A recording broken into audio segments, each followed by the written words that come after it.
Devocionais a Bíblia toda em um ano. Hoje, Ezequiel, capítulos 4 a 6. Após a visão da glória do Senhor, o profeta é novamente comissionado. Filho do homem. E então o Senhor traz algumas ordens a Ezequiel que ilustrarão aquilo que o Senhor fará em Jerusalém. A expressão filho do homem é repetida muitas vezes ao longo do livro e destaca justamente a distância entre Deus, o Deus glorioso, que veio com aquela imagem de terror para o profeta, e o profeta, um filho do homem, um homem caído, mortal, limitado, e que por isso está totalmente distante do Senhor. Em resumo, a expressão filho do homem traz esse contraste entre um Deus de glória e um homem mortal, criado por esse Deus grandioso.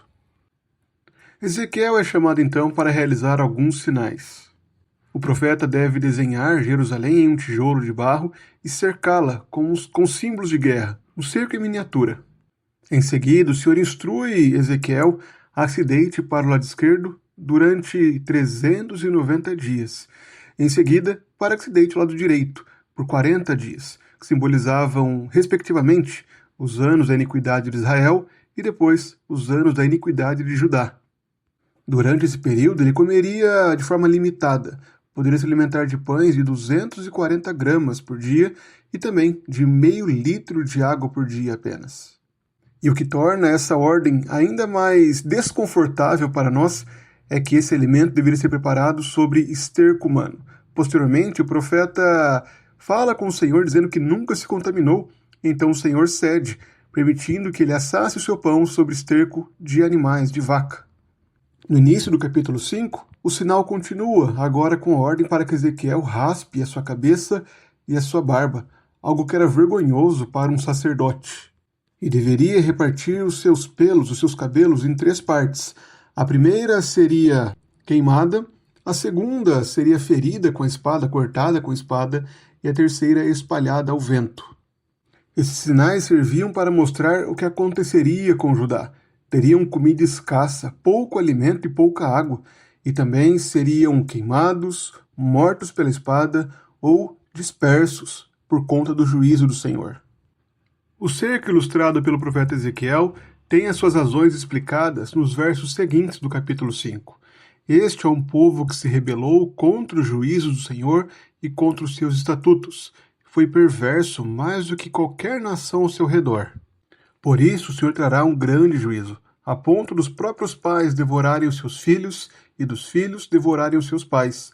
Aquilo que foi ilustrado será vivido pelo povo. Eles terão que enfrentar o juízo de Deus, evidenciado pela peste e pela fome que acometerá 1/3 do povo, a outra terça parte cairá a espada e a outra terça parte será espalhada aos 4 ventos, será dispersa pelo Senhor. No capítulo 6, a profecia se dirige aos montes de Israel, os lugares onde a idolatria era praticada. Deus anuncia que destruirá os altares idólatras, derrubará os ídolos e espalhará corpos diante deles. Porém, mesmo diante de tamanha dureza, o Senhor promete manter um remanescente, um povo que será fiel a Ele e sobreviverá ao exílio. Estes se lembrarão do Senhor e se voltarão a Ele, terão vergonha, nojo de si mesmos, por causa das maldades que fizeram. E o propósito final, o objetivo do Senhor diante desse juízo é anunciado no último verso do capítulo 6. E saberão que eu sou o Senhor. O alvo do Senhor é se revelar ao seu povo, se revelar aos remanescentes e também se revelar como Deus justo àqueles que permanecem lutando contra o Senhor, desobedecendo seus estatutos e mandamentos. Os anúncios de Ezequiel, as imagens que o Senhor ordena que ele represente, tanto quanto deitar ao chão, quanto se alimentar de comida limitada e a forma com que a comida era preparada, todos esses sinais evidenciavam para o povo que o pecado não ficará impune. O Senhor está disposto e pronto a repreender ao seu povo, a discipliná-lo por conta do pecado, por conta da dureza de coração. Desta forma, o Senhor chama o seu povo a reconhecer a sua santidade, a reconhecer que a sua glória, a glória evidenciada no início do livro, deve ser honrada, pois é uma glória santa. O Senhor é totalmente santo e por isso não pode tolerar o pecado do seu povo, e está pronto para julgá-lo, para derramar o seu juízo sobre ele. Em Cristo nós vemos o juízo do Senhor cair plenamente sobre ele.